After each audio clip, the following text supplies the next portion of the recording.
Mutual fund में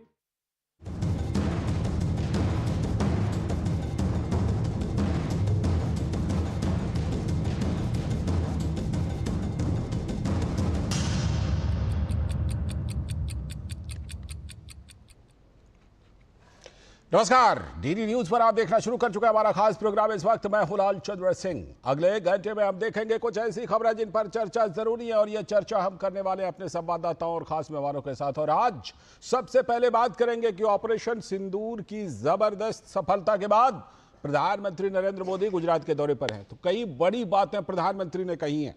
आज एक खास बात और भी है। आज ही के दिन 11 साल पहले प्रधानमंत्री नरेंद्र मोदी ने इस पद की पहली बार शपथ ली थी। तो आज उनके 11 साल भी पूरे हो रहे हैं। तो बड़ी बड़ी बातें उन्होंने वहां पर कही हैं। उन्होंने कहा है कि 140 करोड़ देशवासियों ने जिस काम के लिए मुझे चुना, जो जिम्मेदारी दी, वही काम मैंने ऑपरेशन सिंदूर में किया है। उन्होंने कहा कि ऑपरेशन सिंदूर जिस तरह से चलाया गया है वो सिर्फ एक सैन्य अभियान नहीं है, वो भारत के 140 करोड़ लोगों की भावना है। और भी कई बड़ी बातें प्रधानमंत्री ने कही हैं, इस पर हम करेंगे बात। और उसके बाद आज की खास चर्चा होगी कि रेड बेल्ट जो है, जिसको लाल पट्टी कहते हैं, नक्सल प्रभावित इलाका, वहां जिन स्कूलों को पहले बम बारूद से उड़ा दिया जाता था, वहां अब स्कूलों की घंटी बज रही है, बच्चे स्कूल जा रहे हैं, जिंदगी वहां पर सामान्य हो रही है, क्योंकि गृह मंत्रालय ने और गृह मंत्री अमित शाह ने 31 मार्च 2026 की डेडलाइन दे दी है कि देश से नक्सलवाद फिनिश, पूरी तरह खत्म। या तो मुख्यधारा में आ जाओ, सरेंडर करो, या मिट जाओ। तो इस पर करेंगे खास चर्चा और होंगी तमाम बड़ी बातें। और साथ ही प्रधानमंत्री के जो गुजरात में कार्यक्रम है उससे संबंधित खबरें भी हम आपको दिखाएंगे। और भी कई कार्यक्रम हैं, 2 दिनों के दौरे पर हैं प्रधानमंत्री। लेकिन सबसे पहले इस समय, इस वक्त की सबसे बड़ी हेडलाइंस। प्रधानमंत्री नरेंद्र मोदी का गुजरात के वडोदरा में भव्य रोड शो, दाहोद में किया लोकोमोटिव विनिर्माण संयंत्र राष्ट्र को समर्पित, इलेक्ट्रिक लोकोमोटिव इंजन को भी दिखाई हरी झंडी। दाहोद में जनसभा को संबोधित करते हुए पीएम ने कहा, आतंक फैलाने वालों ने सपने में भी नहीं सोचा होगा कि मोदी से मुकाबला करना कितना मुश्किल। मैंने वही किया जिसके लिए देशवासियों ने 11 साल पहले मुझे प्रधान सेवक की जिम्मेदारी दी थी। भुज को भी मिल रही है कई सौगातें। पीएम मोदी 53,400 करोड़ रुपए से भी अधिक की लागत की विभिन्न विकास परियोजनाओं का कर रहे हैं शिलान्यास और लोकार्पण। शशि थरूर के नेतृत्व वाला प्रतिनिधिमंडल गुयाना के 59वें स्वतंत्रता दिवस से जुड़े कार्यक्रम में हुआ शामिल। गुयाना के पीएम ने आतंकवाद के विरुद्ध भारत के रुख का किया समर्थन। तो वहीं संजय झा के दल ने कोरिया भारत संसदीय फ्रेंडशिप ग्रुप और नेशनल असेंबली के अधिकारियों से की मुलाकात। झारखंड के लातेहार में 5 लाख रुपए का इनामी नक्सली मनीष यादव ढेर, 10 लाख रुपए का इनामी नक्सली कुंदर खेरवार भी गिरफ्तार। और अंतर्राष्ट्रीय खबरों में यूक्रेन के खिलाफ रूस के हमले पर ट्रंप ने जताया रोष, पुतिन को बताया क्रेजी, और ज़ेलेंस्की पर भी उठाए सवाल। यूक्रेन में हमले में 13 लोगों की गई जान।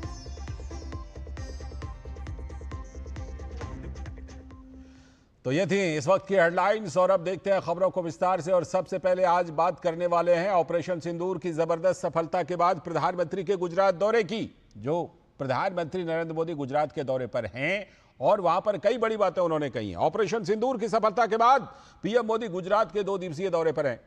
तो गुजरात को इस दौरान 82,000 करोड़ रुपए के विकास कार्यों की सौगात मिल रही है। 5 शहरों में प्रधानमंत्री का 4 रोड शो है और 3 जनसभाओं का भी कार्यक्रम है।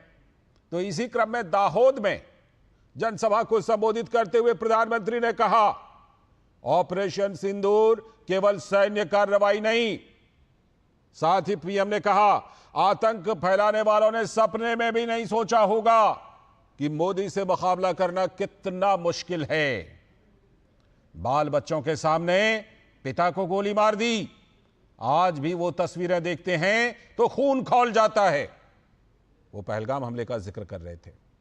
140 करोड़ भारतीयों को चुनौती दी थी, इसीलिए मोदी ने वही किया जिसके लिए देशवासियों ने मुझे प्रधान सेवक की जिम्मेदारी दी थी। तीनों सेनाओं को खुली छूट दी और हमारी सेना ने वो कर दिखाया जो दुनिया ने पिछले कई दशकों से नहीं देखा था। हमने सीमा पार चल रहे आतंक के 9 सबसे बड़े आतंकी ठिकाने ढूंढ निकाले, हिसाब किताब पक्का कर लिया। 22 तारीख को जो खेल खेला गया था, 6 तारीख की रात को 22 मिनट में हमने उन्हें मिट्टी में मिला दिया। लेकिन जब पाकिस्तानी सेना ने दुस्साहस दिखाया तो हमारी सेना ने पाकिस्तानी सेना को भी धूल चटा दी। आज ही के दिन 11 साल पहले देशवासियों ने मुझे प्रधान सेवक की जिम्मेदारी दी थी, पीएम ने कहा। और देश की तरक्की के लिए जो कुछ भी चाहिए वो हम भारत में ही बनाएं, यह आज के समय की मांग है। भारत आज तेज गति से मैन्युफैक्चरिंग में दुनिया भर में आगे बढ़ रहा है। आज देश निराशा के अंधकार से निकलकर विश्वास के उजाले में तिरंगा फहरा रहा है।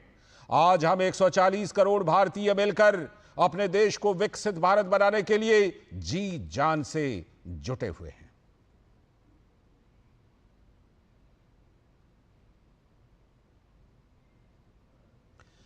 तो प्रधानमंत्री नरेंद्र मोदी ऑपरेशन सिंदूर की सफलता के बाद वहां पर पहुंचे और उन्होंने क्या कुछ बड़ी बातें कही हैं, आइए प्रधानमंत्री की बातों को सुनते हैं।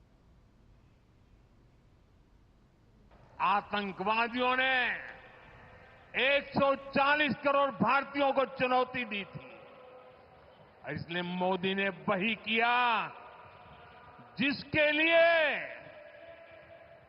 देशवासियों ने, आपने मुझे प्रधान सेवक की जिम्मेदारी दी।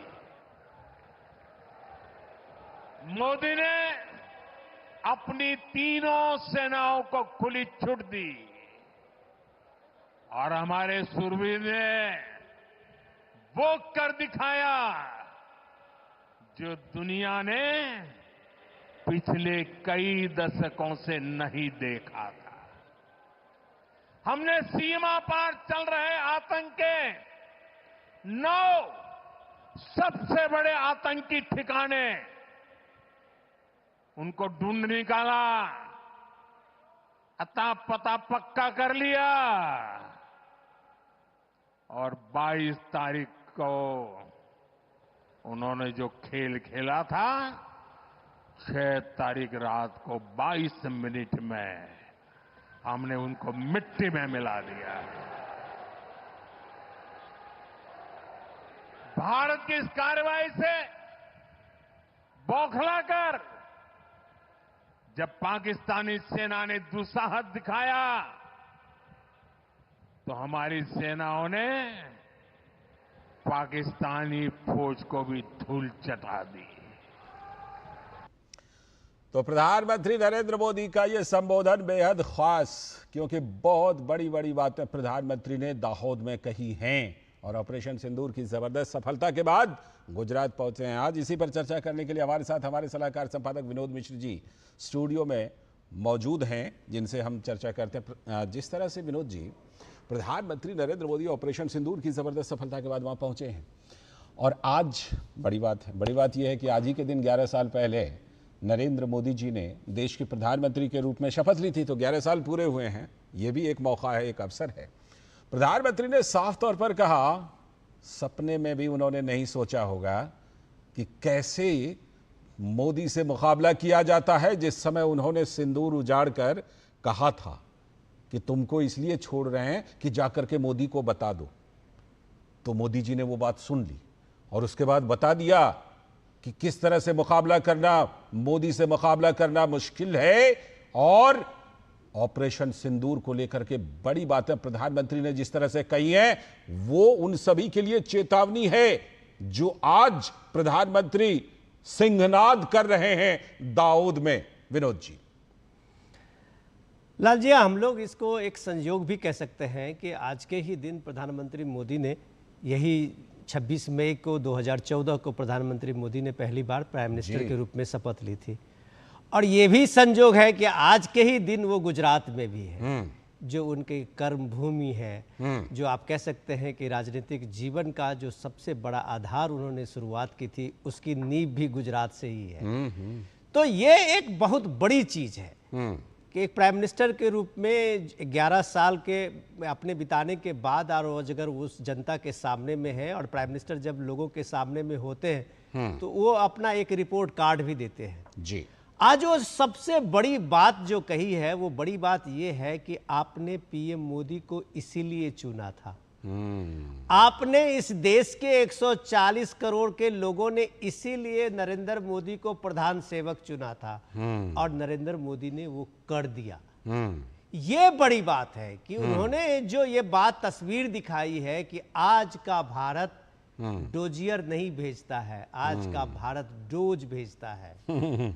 तो ये बात जो वो अपने लोगों के साथ कर रहे थे, वो संवाद कर रहे थे, और लोगों में जिस तरह के आपने देखा जोश था, और लोग तिरंगा लिए हुए ऐसे लग रहा था कि समुद्र के तरह लोग तिरंगा लहरा रहे हो जी। तो ये आज का भारत है, ये आज का भारत है जो भारत पहलगाम हमले से आक्रोशित था। मुझे लग रहा था कि मोदी है, और उसे लग रहा था कि इस बार पाकिस्तान को एक बड़ी सबक सिखानी है, और ये लगता है कि उन्होंने इसलिए ये कहा कि आपने जो सोचा उस हद तक ये ऑपरेशन सिंदूर ने काम कर दिया।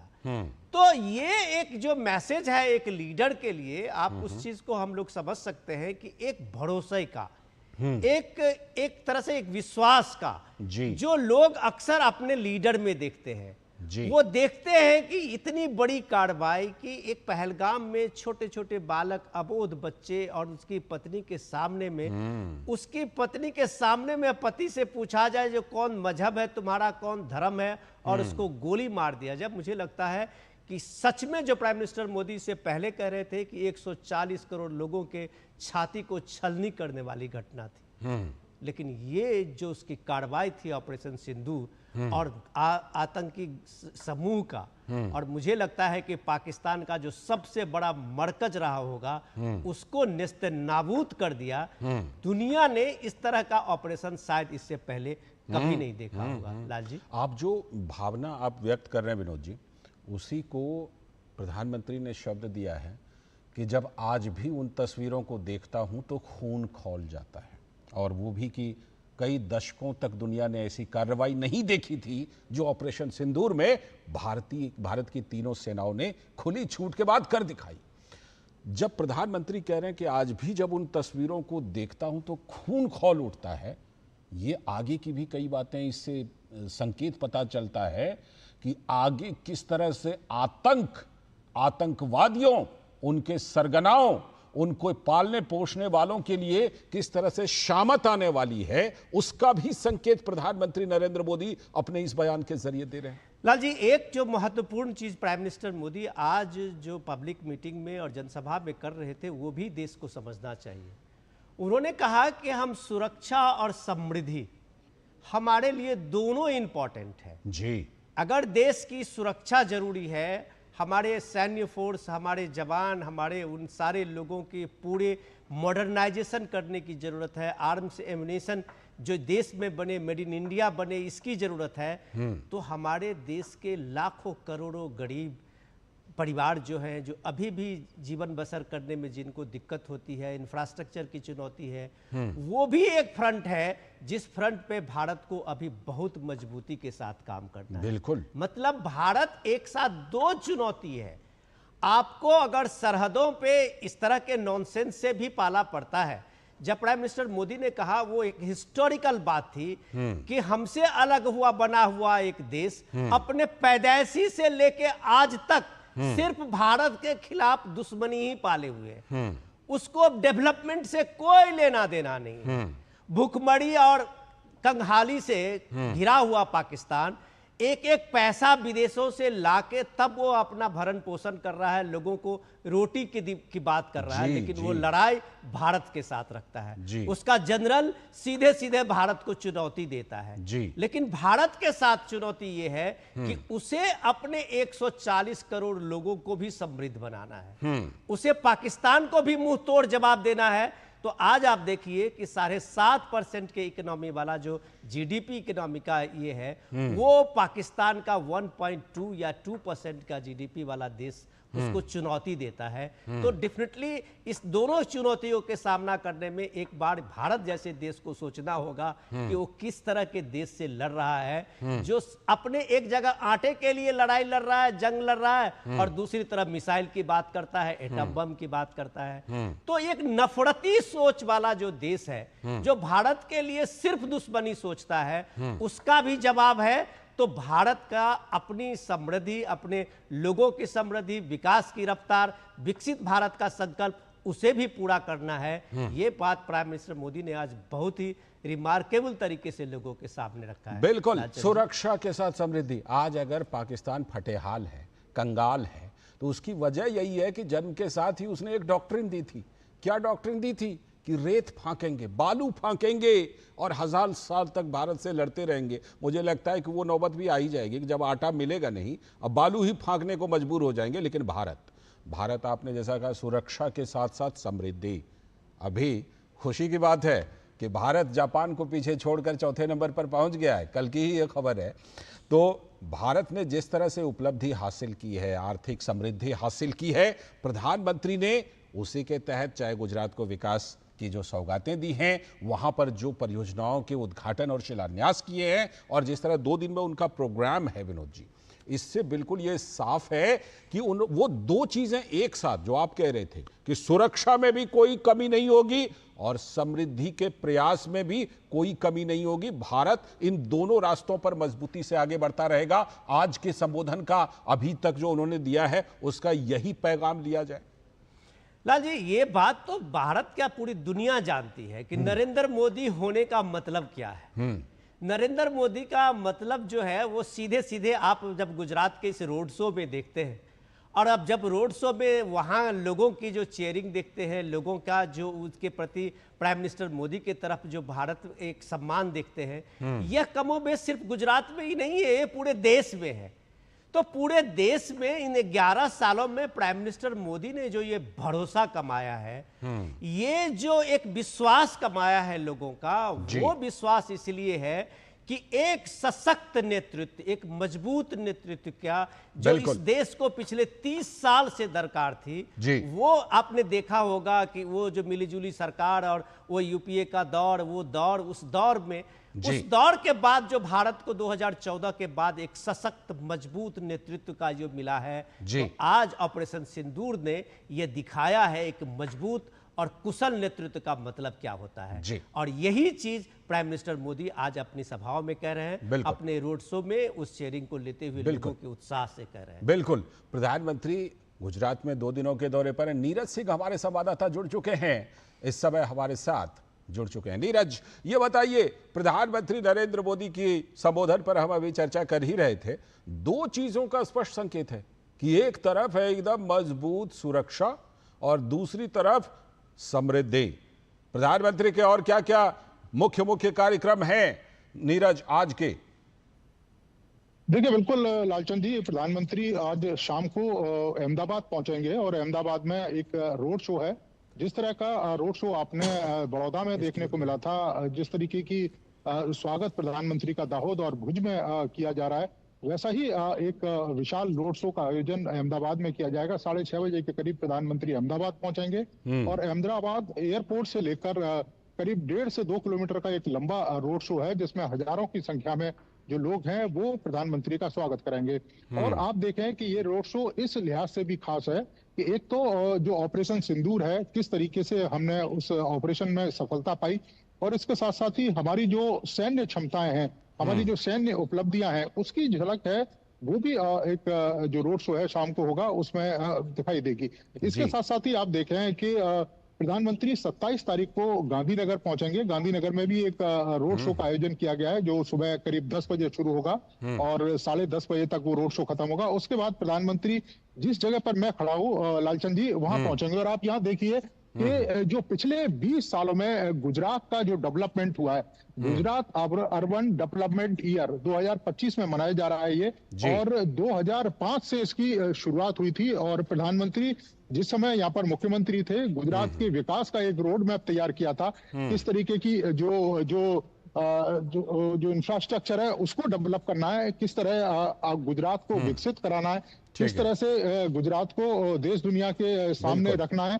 तो उस तरह का जो डेवलपमेंट है उसका जो 20 साल है सेलिब्रेशन ईयर मनाया जा रहा है। तो आप देखें कि विकसित भारत के साथ साथ हमारी सैन्य क्षमताओं का किस तरीके से विकास किया जा रहा है और भारत की समृद्धि में इनका कितना योगदान है, उसकी जो झलक है वो लालचंद जी देखने को मिलेगी। बिल्कुल नीरज, अभी जब प्रधानमंत्री के और कार्यक्रम होंगे, रोड शो से लेकर तमाम कार्यक्रम, तो हम आपके पास जुड़ेंगे और आपसे और ज्यादा जानकारी लेंगे। फिलहाल आपका बहुत बहुत शुक्रिया जुड़ने के लिए। नीरज सिंह हमारे संवाददाता जुड़े थे। और विनोद जी, आप हमारे साथ अभी बने रहिएगा। आगे चलकर हम चर्चा करने वाले हैं कि एक और मोर्चे पर भारत को बड़ी जबरदस्त कामयाबी मिल रही है, और वो कामयाबी है देश से नक्सलवाद को मिटा देने की। वक्त है अभी एक ब्रेक का।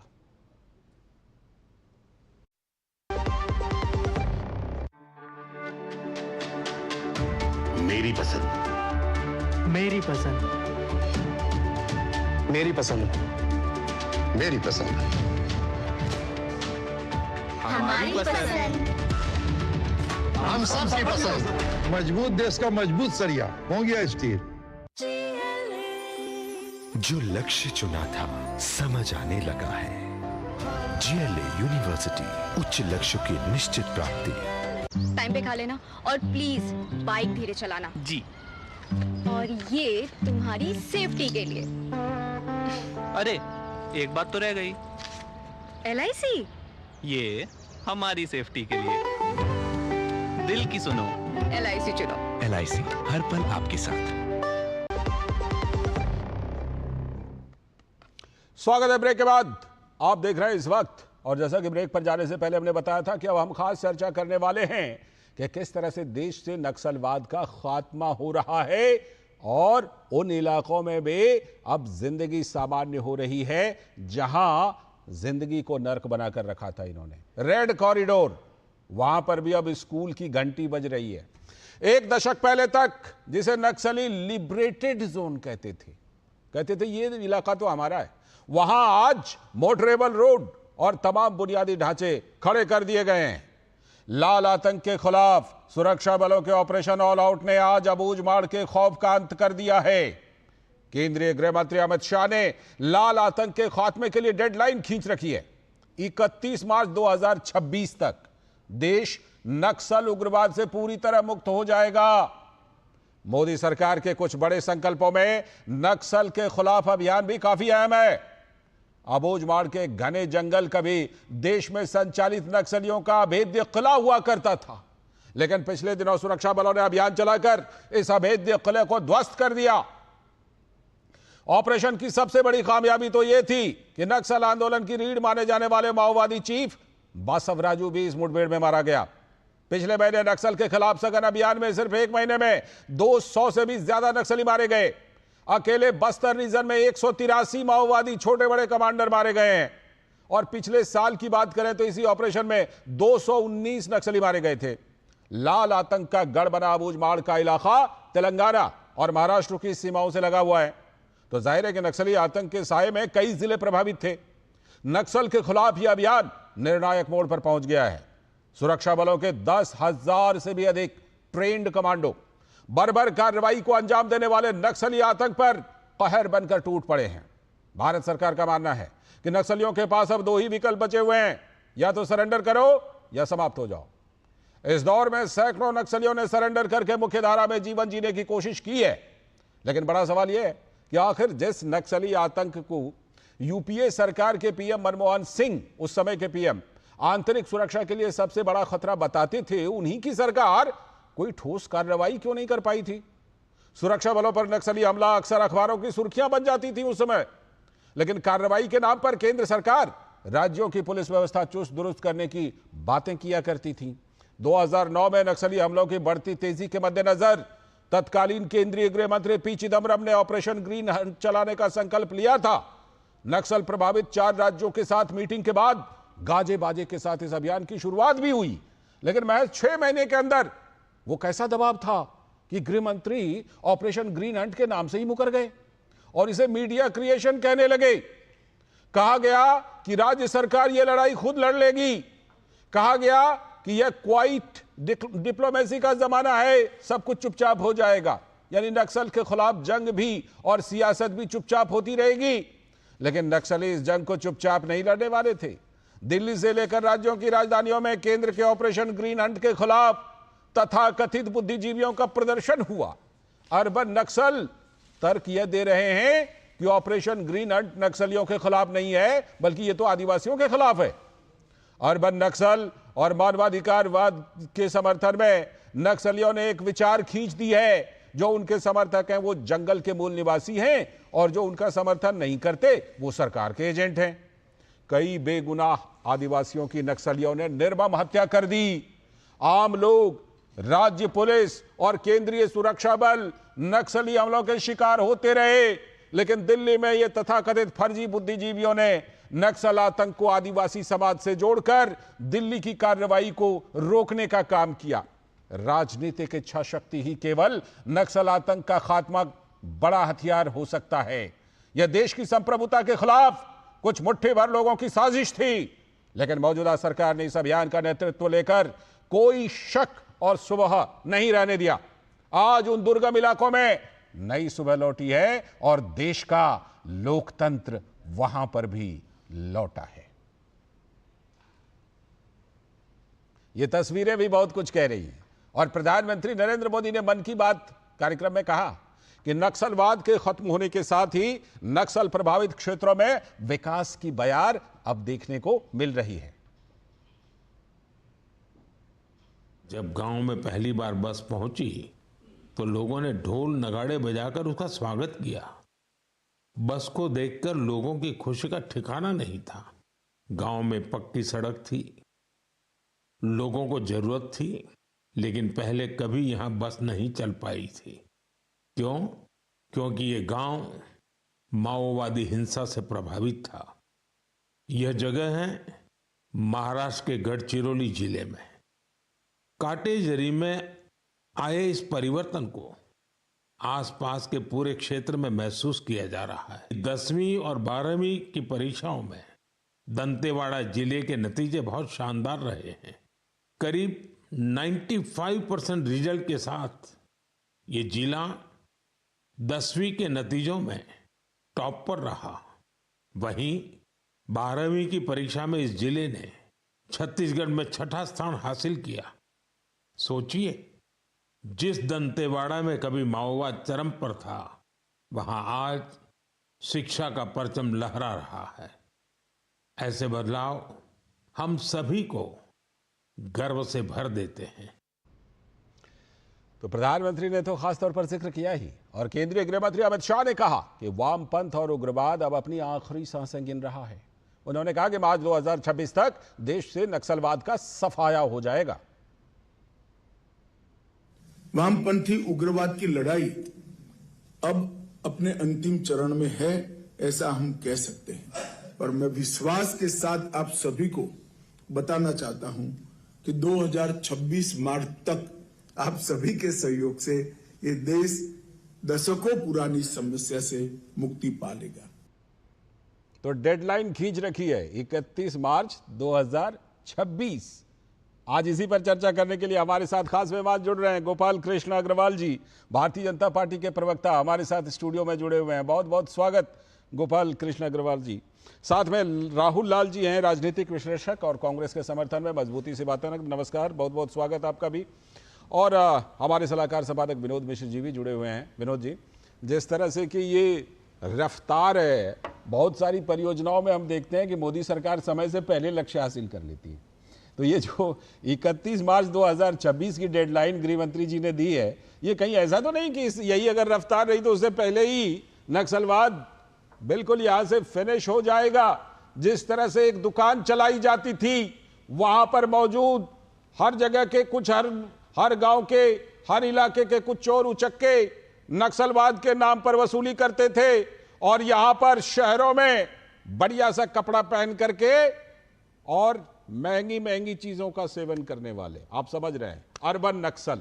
ये जो मिल करके एक इन्होंने बनाया था वो सारा कुछ अब जो है फिनिश होने जा रहा है, वो भी समय से पहले। विनोद जी, लाल जी, अगर व्यक्तिगत रूप से आप मुझे पूछें तो मोदी सरकार के 11 साल आज पूरे होने जा रहे हैं जी। इस 11 साल में कई बड़ी उपलब्धियों में मैं मानता हूं कि ये सबसे बड़ी उपलब्धि। बेशक ये बड़ी उपलब्धि मैं इसलिए कह रहा हूं कि दशकों पुरानी ये समस्या जो भारत की संप्रभुता को चुनौती देता था, दशकों पुरानी ये समस्या कि भारत के कई ऐसे इलाके थे जिसे भारत के आजाद हुए अभी एहसास भी नहीं हुआ था, ऐसे इलाके को जो नक्सली और अर्बन नक्सली और बुद्धिजीवी जो लिबरेटेड जोन कहते थे, मुझे लगता है कि ये भारत सरकार की एक प्रमुख में से अभियान में से इस अभियान को माना जा सकता है और आने वाली पीढ़ी इसको याद रखेगी कि राजनीतिक इच्छा शक्ति से और एक मजबूत नेतृत्व से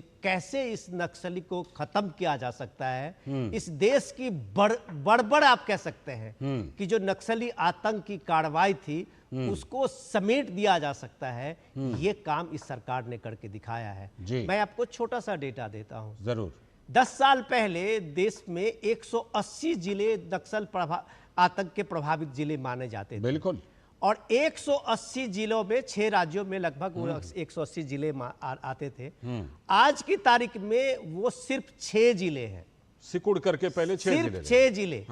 और जो सबसे बड़ा गढ़ है, जैसे झारखंड में आप बूढ़ा पहाड़ देखते थे, आप वहां देखिए पिछली बार इलेक्शन कितने धूमधाम से लोगों ने मनाया है। गढ़चिरौली का देखिए पिछला इलेक्शन लोगों ने पहली बार लोग वोट किया है। और कल परसों का जो अबुझमाड़ जंगल का आपने ऑपरेशन देखा था, दुनिया में कम से कम इस तरह का ऑपरेशन लोगों ने शायद ही देखा होगा। अमेरिका जैसे शक्तिशाली देश बॉम्बार्डिंग जंगल में कर आते हैं, लेकिन सिक्योरिटी फोर्सेस ने किस मजबूती से और सूझबूझ से कि एक भी जो लोकल है, जो वहां के मूल आदिवासी हैं, उनपे इस हमले से, इनकाउंटर से कोई उस पर प्रभाव ना हो। और बहुत तरीके से उन्होंने नक्सली सबसे चीफ जो जनरल सेक्रेटरी है उसको ढेर किया है। तो ये मजबूत राजनीतिक इच्छा शक्ति जो है, जो अमित शाह उसका डेडलाइन खींचे हुए हैं 31 मार्च 2026, तो ये लोगों को याद रखना चाहिए कि यूपीए के 10 साल में ये राजनीतिक इच्छा शक्ति कहां गायब हो गई थी। दिल्ली क्यों इस लड़ाई के लिए लेने के लिए तैयार नहीं थी। गृह मंत्री चिदंबरम जैसे लोग क्यों इसमें विफल रहे, ये एक बड़ा सवाल तो पूछा जाएगा। बिल्कुल पूछा जाएगा। और मैं ये सवाल लेकर के राहुल लाल जी के पास चलता हूं। राहुल लाल जी, जैसा कि विनोद जी कह रहे थे कि अंग्रेज जब यहां से गए ना, तो अंग्रेज का पहले अंग्रेजों का गुलाम था हमारा भारत, जाहिर सी बात है।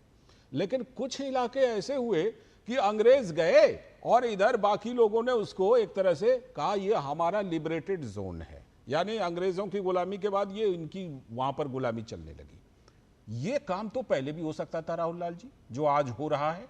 इस तरह से उन इलाकों को लोकतांत्रिक व्यवस्था देने का काम, विकास देने का काम, ये तो पहले भी हो सकता था। ये 7 दशक से भी ज्यादा क्यों लगे Rahul Lal ji?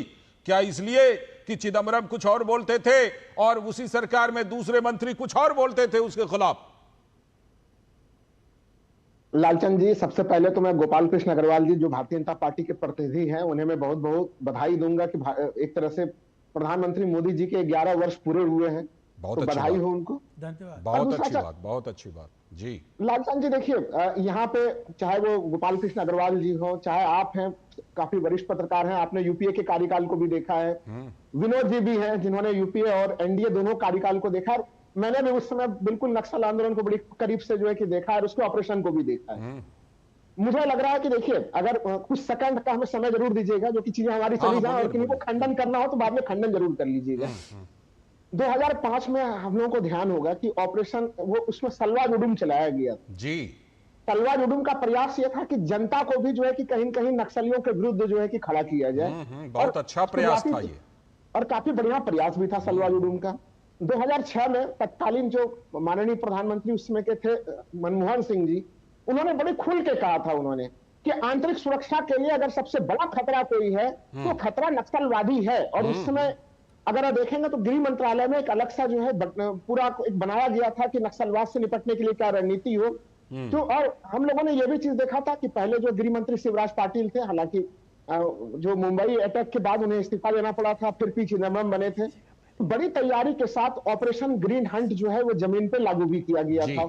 Operation cobra battalion जो है कि वो कोबरा कमांडो को जो है कि विशेष रूप से ट्रेनिंग दी गई थी और एक रणनीति यह बनी थी। देखिए उसके पहले भी हुआ क्या था जानते हैं राहुल लाल जी, मैंने बीच में रोका नहीं आपको। मैं बस 20 हमें 30 सेकंड दीजिए फिर आप बोल लीजिए। दूसरे स्वर की मैं बात कर रहा था ना कि चिदम्बरम जी कुछ और बोलते थे और उसके बाद उसी यूपीए सरकार में दूसरे मंत्री का बयान उसको लेकर कुछ और होता था, है ना लालचंद जी? बस मैं आप एकदम उसका भी जवाब आ जाएगा। देखिए अभी भी अगर देखिए इस नक्सलवाद खत्म होना चाहिए और मैं मानता हूं कि अगर माननीय गृह मंत्री जी का जो पूरा 31 मार्च 2026 का उन्होंने लक्ष्य रखा है, देश के लिए बड़ी सफलता की चीज होगी। ठीक है। लेकिन मेरा यह कहना है कि उस सफलता के नींव को रखने में जो रेड कॉरिडोर था उसको कमजोर करने में यूपीए सरकार की भी बड़ी महत्वपूर्ण भूमिका रही है, क्योंकि उस समय मैं तो कह रहा हूं कि ये भूमिका और बड़ी हो सकती थी और जो आज हो रहा है ना वो उस समय भी हो सकता था। मैं लौटता हूं आपके पास। गोपाल कृष्ण जी, गोपाल कृष्ण जी, क्या आपने दिल्ली में भी उन लोगों की आवाज नहीं सुनी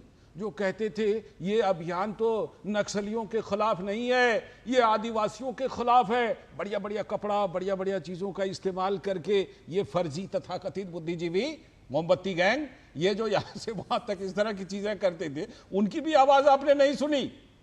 नहीं, देखिए मैं तो लालचंद्र जी एक स्पष्ट बात कहना चाहता हूं।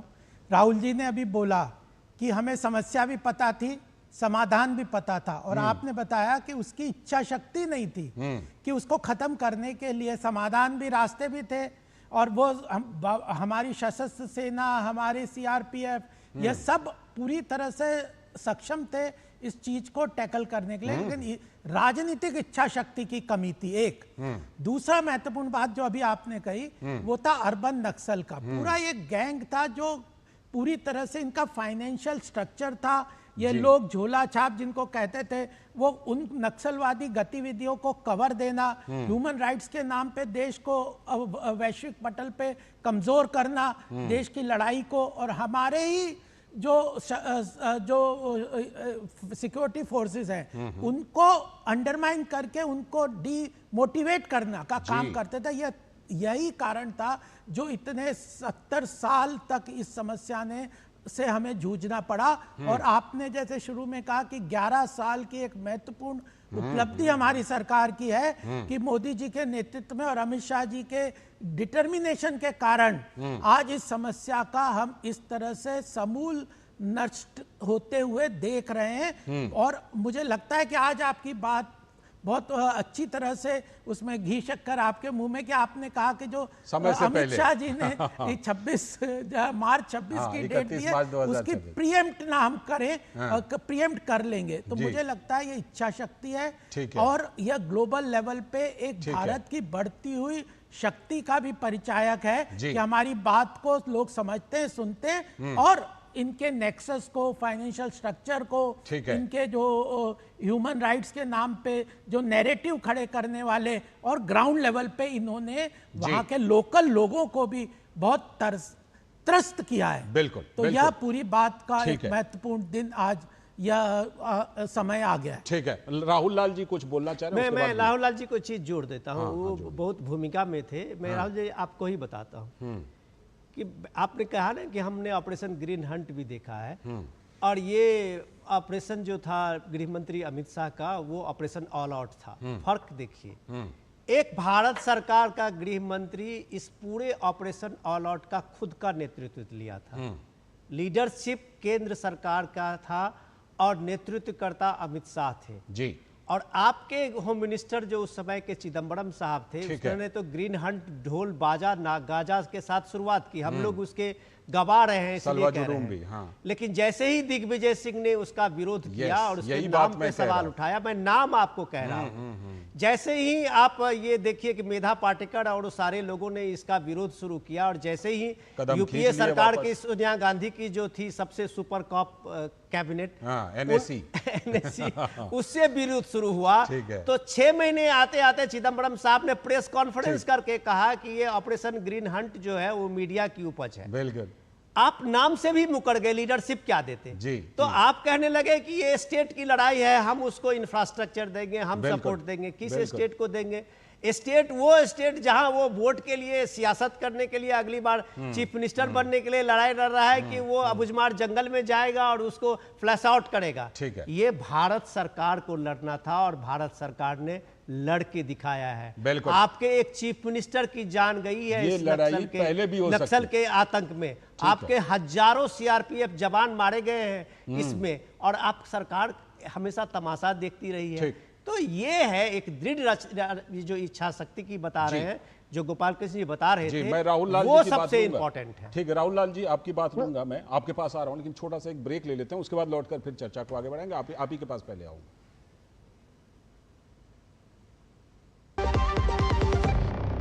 जब धरती चीर कर निकलता है लोहे का पत्थर और मिलता है मोंगिया के जोश से, फिर तपता है, पिघलता है और बनता है फौलाद। अब होता है सरिया सारी खूबियों के साथ। मोंगिया स्टील, मजबूत देश का मजबूत सरिया।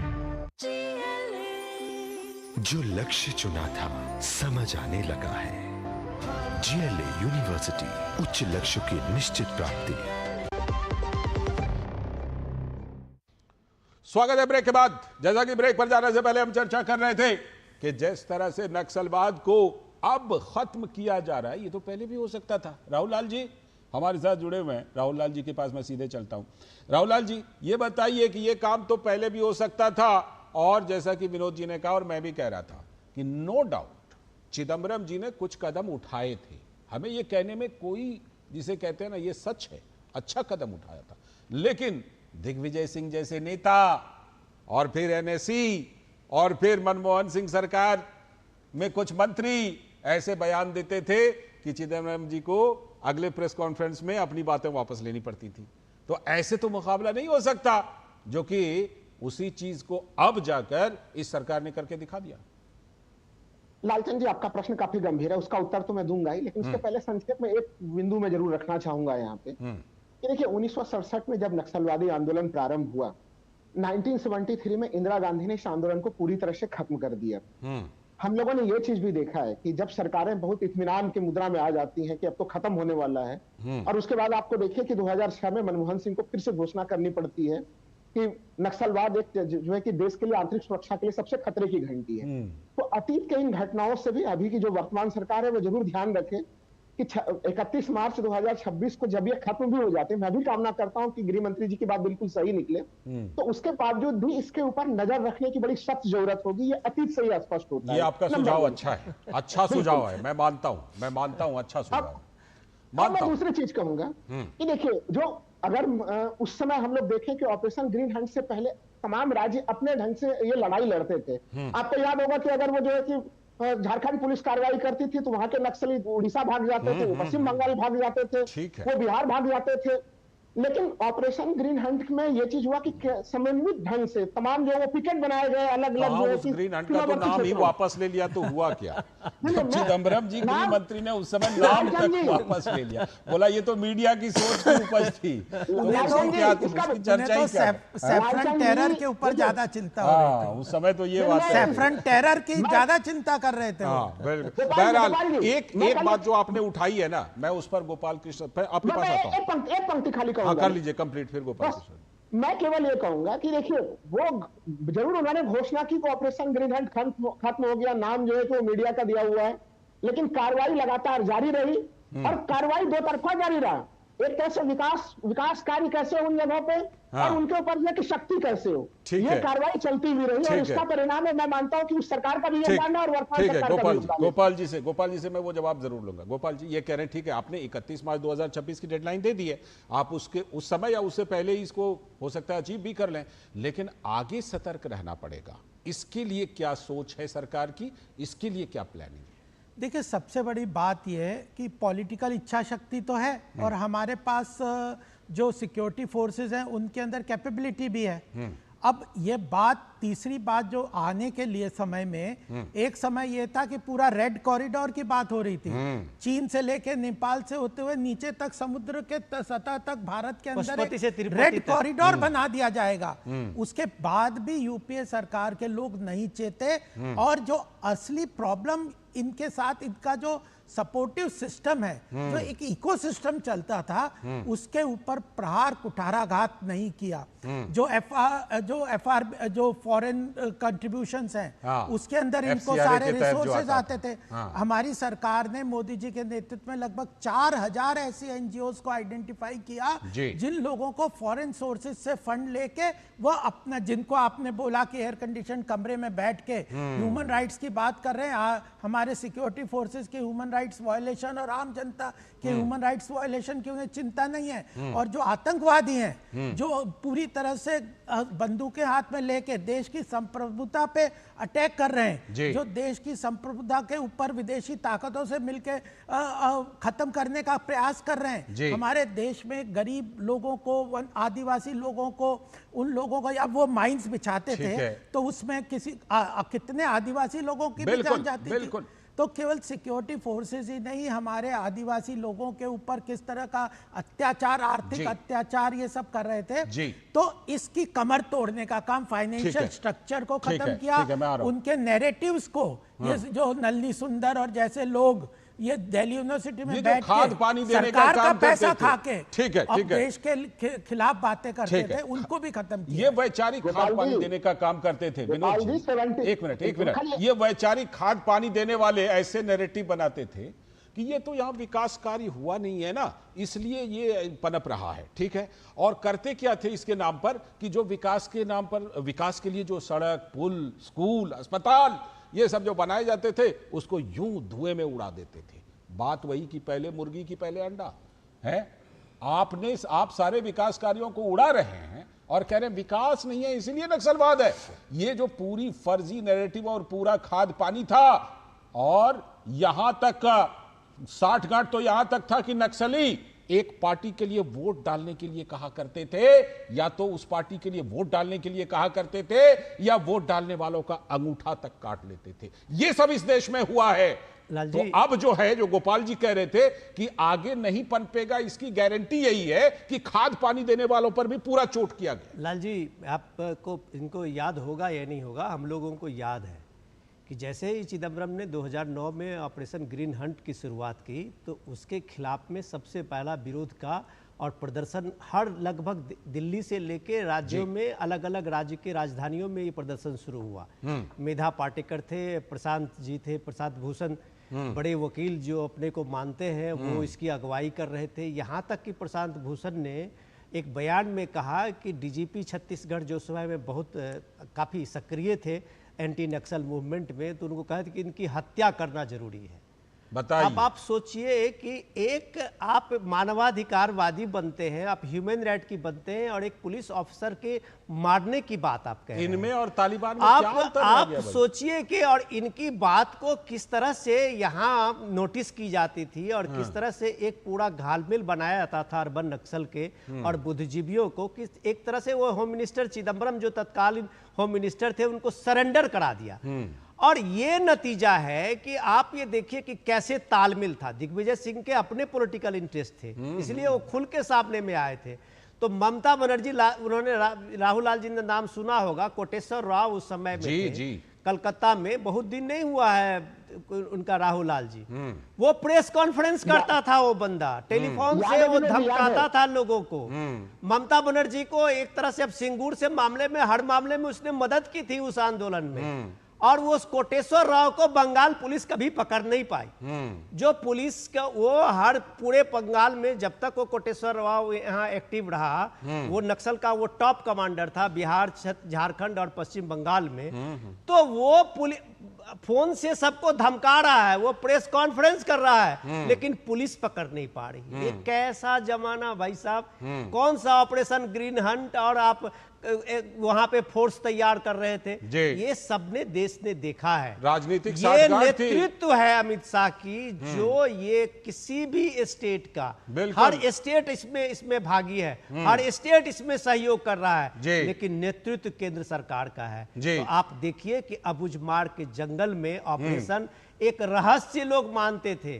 अबुझमाड़ का रहस्य से किताबें लिखी गई है, और आज वो अबुझमाड़ जंगल के सबसे टॉप कमांडर, सबसे टॉप लीडर वहां लाश बन के पड़ा हुआ है। परिवार के लोग कह रहे हैं कि सारी परतें खुल दे दो उसको, तेलंगाना ले जाएंगे। बिल्कुल। ये इतनी बड़ी समस्या का अंत होना, ये भारत की उपलब्धि है, भारत की नेतृत्व की उपलब्धि। राहुल लाल जी, मुझे तो लगता है ये मामला जो है ना, ये राजनीतिक साठगांठ वर्सेस राजनीतिक सूझबूझ की और राजनीतिक इच्छा शक्ति की है, जिसकी वजह से पहले ये पनपा और अब जाकर अंतिम सांसें गिन रहा है। देखिए, मैं एक चीज कहूंगा, उदाहरण में छोटा सा रखूंगा। अभी आप देख लीजिए कि विनोद जी ने बड़ा सही चीज कहा। मैं उनके पश्चिम बंगाल के तथ्यों को मैं खारिज नहीं कर रहा, वो तथ्यात्मक तौर पर पूर्णतः सही है वो। लेकिन बाद में हमने ये भी चीज देखा कि ममता बनर्जी का शक्त रूप भी नजर आया। और देखिए, सबसे लेटेस्ट चीज अगर इस सरकार में हम लोग देखें, आप देखिए हेमंत सोरेन का पिछला कार्यकाल या अभी भी आप देखिए, अब जो विधानसभा के चुनाव हुए झारखंड में या फिर लोकसभा के चुनाव हुए, उन्होंने शानदार काम किया, मानना पड़ेगा। ऐसे नवीन पटनायक जो उड़ीसा में मुख्यमंत्री थे, उन्होंने भी वहां पे नहीं, मैं तो कह रहा हूं कि देखिए अलग अलग राज्यों के मुख्यमंत्रियों को भी देखिए, नवीन पटनायक को कांग्रेस के नहीं थे, मैं तो उनकी भी गिनती कर रहा हूं। चाहे उनकी भूमिका हो, रमन सिंह की भूमिका हो या भूपेश बघेल की भूमिका हो, ये क्रम में अलग अलग राज्यों के जो मुख्यमंत्री रहे उनको भी हम लोग दरकिनार नहीं कर सकते। कांग्रेस पार्टी ने हमें कौन कर रहा है? कोई दरकिनार नहीं कर रहा, वो साथ में मिलकर तो सारे काम कर रहे हैं। ये गोपाल जी भी स्वीकार कर रहे हैं उनकी भूमिकाओं को। उनकी भूमिका प्रदेश के मुख्यमंत्रियों की भी भूमिका है, सब टीम के साथ काम कर रहे हैं। आपकी बात को स्वीकार कर रहे हैं गोपाल जी। मैं उसी को आगे बढ़ा रहा हूँ कि देखिए, ये तो सभी लोग मानेंगे कि किस तरह से छत्तीसगढ़ में पूरे के पूरे कांग्रेस की लीडरशिप को किस तरह से नक्सलवादी हमले में पूरा कांग्रेस का लीडरशिप समाप्त हो गया, पूरा का पूरा लाइन ही खत्म कर दिया। यही सबक नहीं लिया आपकी पार्टी ने। सेंट्रल लीडरशिप की कमी थी, सेंट्रल लीडरशिप में विल पावर की कमी थी। अरे जिस पार्टी के पूरे एक पीढ़ी के नेताओं को वहां झीरम घाटी के उसमें सुकमा और बीजापुर के उसको खत्म कर दिया गया, और आपकी सरकार केंद्र में थी और कुछ नहीं उस पे आपने एक्शन लिया। अब क्या बात करते हैं, ये लीडरशिप की बात आप कह रहे हैं और झीरम घाटी की बात कर रहे हैं, मत करिए ये सब। आपने आप मान लीजिए, जैसे आपकी बात को गोपाल जी ने माना कि मुख्यमंत्रियों की भी भूमिका रही है, वैसे आप भी मान लीजिए कि मौजूदा सरकार ने ये बहुत बड़ा काम किया है। अगर नक्सलियों का 31 मार्च 2026 तक सफाया हो जाता है। और सबसे बड़ी बात है कि वहां पे विकास है। आज जैसे कल मन की बात में प्रधानमंत्री जी ने कहा, बस पहली बार पहुंची है। अगर आप 75 साल 77 78 साल बाद पहुंची है, तो यह उन लोगों की खुशी का पराकाष्ठा है। उन लोगों के स्कूल में जिस तरह परफॉर्मेंस होता है, तो यह जो पूरी तरह से लॉन्ग टर्म स्ट्रेटेजी भी है, शॉर्ट टर्म एक्शन भी है, विल पावर भी है, और सबको पूरी तरह से प्रतिबद्धता के साथ काम किया जा रहा है। इसी से यह देश मजबूत होगा। बिल्कुल, आपके बातों से मैं असहमत नहीं हूं। इस मौके पर राहुल लाल जी एक बार फिर गोपाल जी को हम लोग मिलकर के शुभकामना देते हैं कि 31 मार्च 2026 से पहले ही ये देश जो है नक्सलवाद जैसे कोड़ से मुक्ति पाले, हमेशा के लिए खत्म हो जाए। बिल्कुल, बहुत बहुत शुक्रिया। इसी नोट पर शुक्रिया, इसी नोट पर शुक्रिया। नक्सलवाद खत्म हो और नक्सलवाद के समाप्ति में पुराने मनमोहन जी सरकार का भी योगदान रहा है और वर्तमान सरकार का भी योगदान रहा है। इससे हम लोग खारिज नहीं, जितना सा योगदान रहा है वो सब लोग हम लोग जानते हैं। शुक्रिया राहुल लाल जी, शुक्रिया गोपाल कृष्ण सर, बहुत बहुत शुक्रिया। और विनोद जी, आपका भी जुड़ने के लिए बहुत बहुत शुक्रिया। और इसी के साथ आज के इस वक्त में इतना ही। पूरी टीम को दीजिए अनुमति, लेकिन डीडी न्यूज पर खबरों और कार्यक्रमों का सिलसिला लगातार जारी है। नमस्कार।